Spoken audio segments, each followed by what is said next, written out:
नेहा सिंह राठौर को तो मैं कहता हूँ आज के ज़माने की वो झांसी की रानी है। जिस तरह झांसी की रानी ने अंग्रेज़ों के दांत खट्टे कर दिए थे, ऐसे नेहा सिंह राठौर के तनाव है। बिहार में चुनाव पहले उनका गीत बहुत पॉपुलर हुआ था, यूपी में था है कि मोदी और उसका जो गिरोह है वो इस देश को उत्तर कोरिया नया नारा दे रहे हैं कि जाति देखकर नहीं धर्म देखकर मारा है। संगीत में बहुत ज़्यादा फुहड़ता आ गई थी, अश्लीलता आ गई थी। कोई रिमोट से लहंगा उठा रहा था तो कोई चोलिया का हुक खोल रहा था। को धर्म की ओर क्यों ढकेलते हैं? क्योंकि इनकी पूरी राजनीति ही नफरत की राजनीति है। भाजपा का मतलब ही है भारत जलाओ। पूरा देश जो है वो आज नेहा सिंह राठौर के साथ है। आज सुबह में मैंने भी नेहा सिंह के पति से बात की है फ़ोन पर, हिमांशु सिंह से। मैंने कहा कि जो आर्थिक मदद आपको चाहिए, जो नैतिक समर्थन चाहिए, वो सब मैं आपको का बहुत करारा व्यंग है मोदी और तड़ी पार अमित शाह पर, क्योंकि कायदे से इन लोग को नैतिक जिम्मेदारी लेते हुए इस्तीफा दें। हिमांशु सिंह नाम है, वो उस समय दृष्टि आईएएस में काम करते थे, तो दृष्टि आईएएस ने भी उनको नौकरी से निकाल दिया।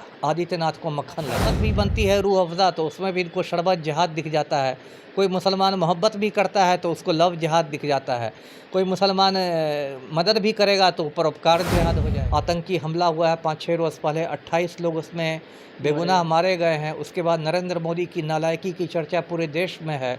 मैंने खुद मोदी से कहा है कि आपको अब इस्तीफ़ा देकर दोबारा चाहे। नेहा सिंह राठौर ने कहा है, वो धारा 19 के तहत उन्होंने अपनी बात कही है, तो उस पर एफआईआर जो करना है ये बिल्कुल सरासर गलत पकड़ाया था। तो उस समय के जो गृह मंत्री हिंदुस्तान के हुआ करते थे शिवराज पाटिल, उन्होंने नैतिकता के आधार पर इस्तीफा दिया। अभी तो बेशरम गृह मंत्री है अमित शाह। तो ये तड़ी पार का तो कोई यही काम है कि उस राज्य में सरकार गिराओ, उस राज्य में सरकार गिराओ, वहाँ विधायक खरीद लो, वहाँ विधायक बेच दो, शिवसेना तोड़ दो, एनसीपी तोड़ दो, ऑपरेशन लोटस कर दो। दिन रात ये होम मिनिस्टर माफियागिरी। कश्मीर के पहलगांव में आतंकवादी घटना हुआ। इतनी आतंकवादी घटना को लेकर जो हमारे लोकप्रिय गायिका हैं नेहा सिंह राठौर, और नेहा सिंह राठौर को जो बीजेपी के लोग या कुछ लोग जो ऐसे हैं जो उनको नेहा सिंह जो राठौर है, जो हम जैसे मीडिया जो कुछ सरकार से सवाल नहीं कर पाता है या पूछ नहीं पाता है, जो हमारे जहन में नहीं आता, उन सारी सवालों को नेहा सिंह राठौर सरकार से जवाब के रूप में मांगती है। और वह भी एक तत्काल में एक सवाल उठाई है कि अगर प्रधानमंत्री मोदी जी अगर नहीं होते तो हम उनसे एक भी सवाल नहीं करते, जबकि उनको क्या मिलता है? गाली। बोल रहे हैं पाकिस्तानी है, आतंकवादी है, देशद्रोही है। इन्हीं तमाम मुद्दों पर हमारे साथ जुड़े हैं पूर्व आईपीएस अधिकारी अमिताभ दास सर। उनसे हम जानने की कोशिश करेंगे कि नेहा सिंह राठौर को इस तरह से भारतीय लोग ही उनको क्यों बोल रहे हैं। सर नमस्कार। सर जी नमस्ते। और जो लोकप्रिय गायिका है नेहा सिंह राठौर को हमारे ही देश के लोगों द्वारा उनको बोला जा रहा है कि ये देशद्रोही हैं, कैसे ऐसे देख रहे हैं? ये बिल्कुल गलत बात है, बकवास है। नेहा सिंह राठौर हिंदुस्तान की एक बहादुर बेटी है। वो आज के ज़माने की झांसी की रानी है और उसने बहुत बहादुरी से सत्ता से सवाल उठाए हैं। मैं दर्शकों को बताऊं, नेहा सिंह राठौर बिहार की ही रहने वाली है, कैमूर जिला की है। उसने इलाहाबाद यूनिवर्सिटी से पढ़ाई की है और बहुत प्रतिभाशाली महिला है। ये खुद गीत लिखती है, उसके धुन बनाती है, गाती है। और एक बहुत बड़ा काम इसने ये क्या किया है कि भोजपुरी भाषा को उसका सम्मान वापस लौटाया है। बिल्कुल सर। नहीं तो भोजपुरी गीत संगीत में बहुत ज़्यादा फुहड़ता आ गई थी, अश्लीलता आ गई थी। कोई रिमोट से लहंगा उठा रहा था तो कोई चोलिया का हुक खोल रहा था। तो पूरी जो भोजपुरी भाषा थी वो लहंगा, चोली और इसी में सिमट गई थी। लेकिन नेहा सिंह राठौर ने भोजपुरी को एक प्रतिरोध की भाषा बनाया और उसके गीत में जन सरोकार के मुद्दे उठाए गए, अशिक्षा, बेरोज़गारी, महंगाई, इन सब मुद्दों पर उसने गीत गाया और सोशल मीडिया पर बहुत पॉपुलर है। मैं खुद उनके गीत देखता हूँ और बहुत बड़ा प्रशंसक हूँ मैं उनका। और कुछ साल पहले उनका गीत बहुत पॉपुलर हुआ था यूपी में काबा। यूपी में जो मुख्यमंत्री है ढोंगी आदित्यनाथ, उस पर उन्होंने सवाल उठाए थे और उसके बाद आदित्यनाथ ऐसा बौखला गया था कि उसने 2 जीप पर पुलिस भर के इसको नोटिस भेजा था। मतलब ऐसा लगा था कि 2 जीप पर पुलिस गई हो, ऐसा लगा कि बहुत खूंखार कोई आतंकी के घर पुलिस गई हो। यूपी में बड़े बड़े माफिया को तो टच करने की औकात पुलिस में है नहीं, राजा भैया के घर पर तो जाने की औकात पुलिस में है नहीं। तो नेहा सिंह राठौर के घर पुलिस पहुंच गई और उसके बाद इसके जो पति हैं हिमांशु सिंह नाम है, वो उस समय दृष्टि आईएएस में काम करते थे, तो दृष्टि आईएएस ने भी उनको नौकरी से निकाल दिया आदित्यनाथ को मक्खन लगाने के लिए। लेकिन इसके बावजूद ये लोग डटे हुए हैं मैदान में। और अभी जो है मामला कि पहलगाम में आतंकी हमला हुआ है 5-6 रोज़ पहले, 28 लोग उसमें बेगुनाह मारे गए हैं। उसके बाद नरेंद्र मोदी की नालायकी की चर्चा पूरे देश में है। मैंने खुद मोदी से कहा है कि आपको अब इस्तीफ़ा देकर दोबारा चाय बेचनी चाहिए, आप नकारा साबित हो गए हैं। अब इसी पर नेहा सिंह राठौड़ ने भी वीडियो बनाया तो उस पर एफआईआर हो गया है। लखनऊ में 11 धाराओं में एफआईआर हो गया है। तो ये सब आवाज़ को दबाने की कोशिश की जा रही है। देखिए, नरेंद्र मोदी को मैं बताता हूँ कि ये देश संविधान से चलेगा। ये भारतवर्ष का पवित्र संविधान है, बाबा साहेब का लिखा संविधान। और ये संविधान हर भारतीय नागरिक को अभिव्यक्ति की स्वतंत्रता देता है। संविधान में धारा 19 है, आर्टिकल 19 है, जो देश के प्रत्येक नागरिक को अपने विचार रखने की आज़ादी देता है और ये मौलिक अधिकार है, फंडामेंटल राइट है। इसको नरेंद्र मोदी का परदादा नहीं छीन सकता है। तो जो भी नेहा सिंह राठौड़ ने कहा है वो धारा 19 के तहत उन्होंने अपनी बात कही है, तो उस पर एफआईआर जो करना है ये बिल्कुल सरासर गलत है। और लगता है कि मोदी और उसका जो गिरोह है वो इस देश को उत्तर कोरिया बनाना चाह रहा है। एक देश है उत्तर कोरिया, वहाँ एक पगला तानाशाह है किम जोंग उन। तो ऐसे ही वो पागलपंथी करता रहता है। एक बार एक मीटिंग में उसका फूफा को झपकी आ गई तो उसने फूफा को मरवा दिया कि आपको झपकी काहे आ गई। तो मोदी किम जोंग उन का लगता है चेला बन के घूम रहा है। लेकिन पूरा देश जो है वो आज नेहा सिंह राठौड़ के साथ है। आज सुबह में मैंने भी नेहा सिंह के पति से बात की है फ़ोन पर, हिमांशु सिंह से। मैंने कहा कि जो आर्थिक मदद आपको चाहिए, जो नैतिक समर्थन चाहिए, वो सब मैं आपको देता हूँ।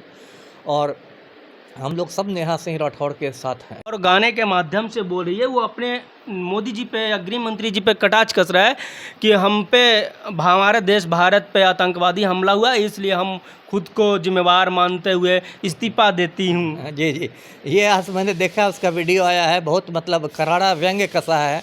और उसने कहा है कि नेहा सिंह राठौड़ ने कि मैंने और जवाहरलाल नेहरू ने मिलकर तय किया है कि हम लोग इस्तीफ़ा दे देंगे।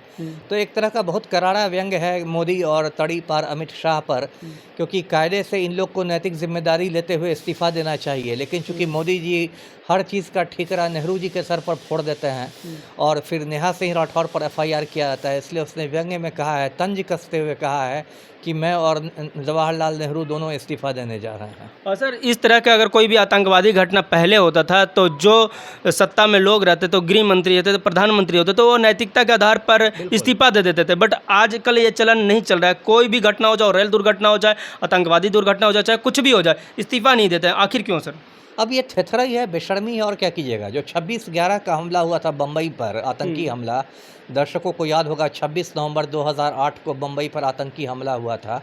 कई 100 लोग मारे गए थे, अजमल कसाब पकड़ाया था। तो उस समय के जो गृह मंत्री हिंदुस्तान के हुआ करते थे, शिवराज पाटिल, उन्होंने नैतिकता के आधार पर इस्तीफ़ा दे दिया था। लेकिन अभी तो बेशरम गृह मंत्री अमित शाह। तो ये तड़ी पार का तो कोई यही काम है कि उस राज्य में सरकार गिराओ, उस राज्य में सरकार गिराओ, वहाँ विधायक खरीद लो, वहाँ विधायक बेच दो, शिवसेना तोड़ दो, एनसीपी तोड़ दो, ऑपरेशन लोटस कर दो। दिन रात ये होम मिनिस्टर माफियागिरी में रहता है, तो इस्तीफ़ा क्या देगा। ये लोग तो फेविकोल लगा के कुर्सी से चिपके हुए हैं। और नेहा सिंह राठौर और आवाज़ उठा रही थी कि जब प्रधानमंत्री मोदी जी जब यूपी थे तो उनसे डायरेक्ट बिहार आ गए प्रचार प्रसार करने के लिए, जबकि उनको जाना चाहिए था पहलगाम में, जहां पे लोग को आतंकवादी घटना में मारे गए, या उनके परिवार के पास जाना चाहिए था। एकदम वाजिब सवाल है। ये सवाल तो मैंने भी उठाया है कि जब पहलगाम में कांड हुआ, कश्मीर में कांड हुआ, तो प्रधानमंत्री को पहलगाम जाना चाहिए ना। तो मधुबनी में दिखाई दे रहे थे, बिहार में दिखाई दे रहे थे, क्योंकि इस साल बिहार में चुनाव है। और लोगों ने लिखा भी सोशल मीडिया पर कि कश्मीर में तनाव है, बिहार में चुनाव है। मतलब आप कश्मीर के तनाव का उपयोग आप बिहार के चुनाव जीतने के लिए कर रहे हैं। तो ये तो बहुत ओछी राजनीति हो गई, बहुत गिरी हुई राजनीति हो गई जी। और सर, क्या लग रहा है कि इन लोग अभी जो इस घटना हुआ उसको देश का फेल्यूर मानना चाहिए या इंटेलिजेंस फेल्यूर मानना चाहिए?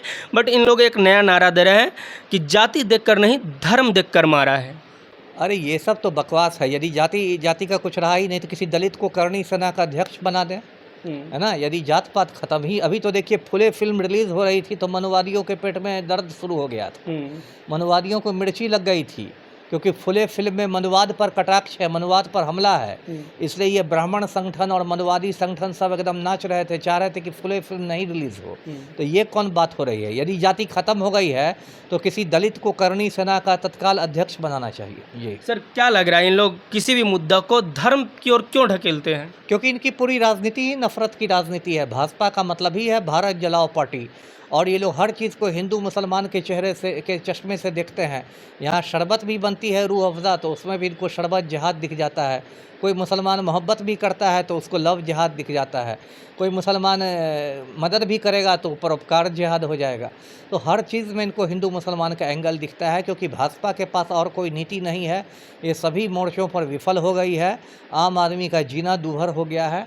तो हर चीज़ में सिर्फ हिंदू मुसलमान करके ये लोग चुनाव जीतना चाहते हैं। और सर नेहा सिंह जो राठौर है, जो हम जैसे मीडिया जो कुछ सरकार से सवाल नहीं कर पाता है या पूछ नहीं पाता है, जो हमारे जहन में नहीं आता, उन सारे सवालों को नेहा सिंह राठौर सरकार से जवाब के रूप में मांगती है। और वह भी एक तत्काल में एक सवाल उठाई है कि अगर प्रधानमंत्री मोदी जी अगर नहीं होते तो हम उनसे एक भी सवाल नहीं करते, जबकि उनको क्या मिलता है? गाली। कैसे देख रहे हैं सर? नहीं, सही बात है। देखिए, नेहा सिंह राठौर को तो मैं कहता हूँ आज के ज़माने की वो झांसी की रानी है। जिस तरह झांसी की रानी ने अंग्रेज़ों के दांत खट्टे कर दिए थे, ऐसे नेहा सिंह राठौर ने नरेंद्र मोदी और उसके गिरोह के दांत खट्टे किए हुए हैं। वो बहुत बहादुर लड़की है, और ऐसी महिलाओं और ऐसे ही लोगों से इस देश को थोड़ी उम्मीद रह गई है। और दोस्तों तमाम मुद्दों पर आपकी क्या राय है? कमेंट बॉक्स में आप अपनी जवाब जरूर दीजिए। मैं हूं सनी संतोष। जय हिंद, जय बिहार। मोदी का सारा जो चुनावी खर्च है गौतम अडानी जैसे थर्ड क्लास के पूंजीपति उठाते हैं। ये तो आरोप आप किसी पर लगा सकते हैं। इसका क्या सबूत है कि उसको विदेश से फंडिंग मिलता है? अभिव्यक्ति की स्वतंत्रता है, उसने सत्ता से सवाल कर दिए तो विदेश से फंडिंग हो गया।